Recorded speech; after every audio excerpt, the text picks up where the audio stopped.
Among the more common themes in Dallas is the portrayal of varying masculinities. From Jock's old-school patriarchal viewpoints to JR's cutthroat capitalist to Bobby's sensitive man of the 70s. Dallas pits many differing manhoods against one another. Nowhere is this more on display than Bypass.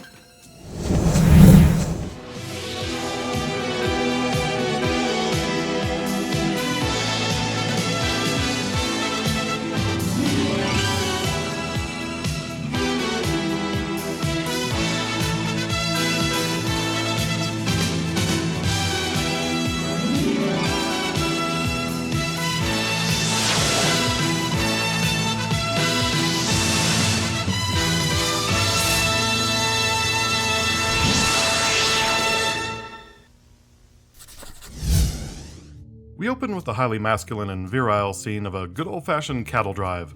Jock himself is helping the little doggies get along and holding his own with guys half his age. Meanwhile, the womenfolk are planning their event for the Daughters of the Alamo. Ellie says she's going to drive with Sue Ellen, so Pamela says she'll call Bobby for lunch, something Sue Ellen warns her against since men don't like their wives calling them at the office. Bobby discovers that the Ewings own a ton of land that they're not using. JR explains that Jock purchased the land in a fire sale a few years earlier, and only a few parcels had oil under them. Yeah, we call that hoarding. JR sends Bobby on a fool's errand so he can meet with Jeb Ames and Willie Joe Garr, members of the independent oil man's cartel, in secret. Bobby is upset because he gets sent out of the room when real business goes down. Speaking of real business, Pamela considers getting a job because she's so bored on the ranch. Sue Ellen is pleased to hear she won't be around for the Daughters of the Alamo, but she's less pleased when JR comes in reeking of perfume. Also displeased is Jock, who is angered to hear that Bobby wants out of Ewing Oil to pursue a construction business. He blames JR for chasing Bobby away and confronts him over it. Jock gets so worked up screaming at JR that he suffers a heart attack right there on the porch. When you told me to take over Ewing Oil, you said I could handle it any way I saw fit. Lucy sees the ambulance and spreads the word. Everyone but Bobby shows up at the hospital because he's in Houston at a construction meeting. JR shifts the blame to Bobby and Pam for getting Jock all worked up and says that Bobby doesn't care about Jock's fate anyway. Jesus, John Ross. In a show of power and wealth, the Ewings have Jock transferred from the nearby hospital JR sent him to the finest hospital in Dallas. This is something that many patients don't have the option to do with insurance concerns, wait times, and doctors reluctant to admit an at-risk patient. Ames and Garr show up on the hospital steps demanding to see the red file with Jock's will in it.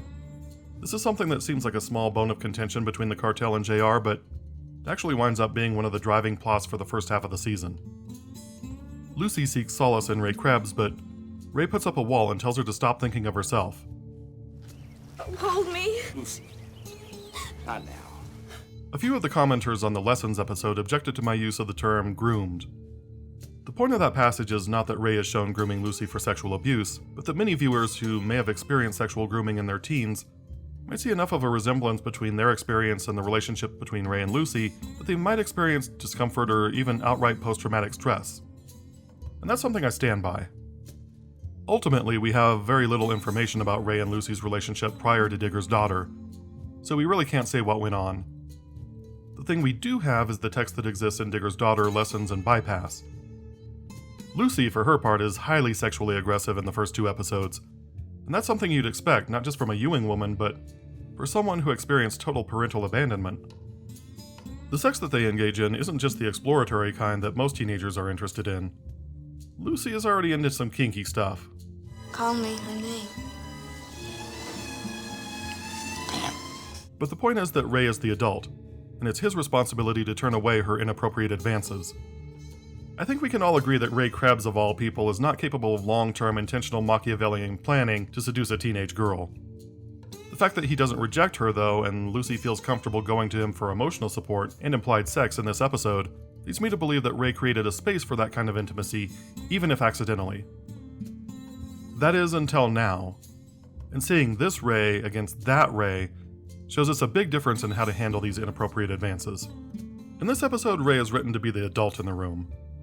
Lucy throws herself at him once again, this time telling him that she just wants to feel alive. But Ray sets her straight, physically distances himself from her, and tells her that she needs to think of other people besides herself. Good for Ray.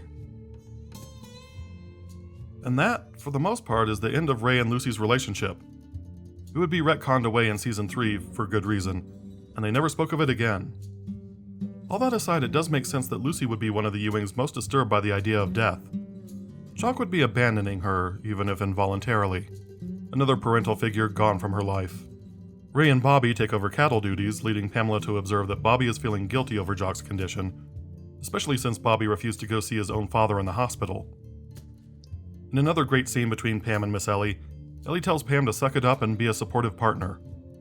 Pam, taking another cue from Miss Ellie, always listen to Miss Ellie, rides out to find Bobby and tells him to go see his dad. I've spoken in each of the last 3 videos about Bobby's hyper-developed sense of responsibility. Much like Peter Parker, Bobby feels the weight of the world on his shoulders. Whether it's responsibility to keep his family happy, responsibility to Jenna Wade when she falls on hard times, or responsibility for Jock, a hard-drinking, quick-to-anger septuagenarian smoker who pushes himself to the limit at home and the office having a heart attack. Not only does Bobby intuit all of the pain and unfairness in the world, but it's his responsibility to correct it. At the hospital, Jock is also feeling guilty about how the kids turned out. Ellie tells him that JR is a great businessman and that Bobby is learning the ranch, so he must be doing something right. He tells her to keep the family together should anything happen to him. Bobby finally goes to see Jock, and Jock reveals one of the reasons he wants Bobby to stay with Ewing Oil instead of striking out on his own. He doesn't fully trust JR to tell him everything. And rightly so, we find out, because JR just happens to be smuggling a document around that he hands over to Willie Joe and Jeb. It's a copy of Jock's will, providing full drilling rights on oil-rich Section 40 of South Fork once Jock dies.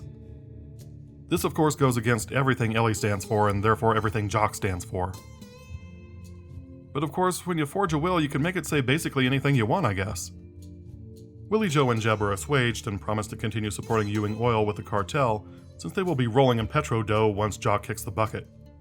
Sue Ellen has a few too many drinks and mouths off to Pamela, telling her that she will toss Pam out the moment she becomes lady of the house.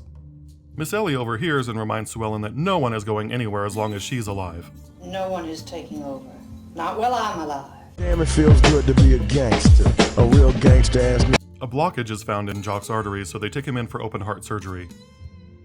Ellie holds it together in front of everyone long enough to direct traffic, but she breaks down when she's alone. Bobby tells Pam he suspects that JR is up to something with Willie Joe and Jeb, but this time it's Pamela who redirects his thoughts. Bobby confronts JR anyway and tells him that he knows that JR is hiding something. If Jock dies, Bobby will be watching him like a hawk.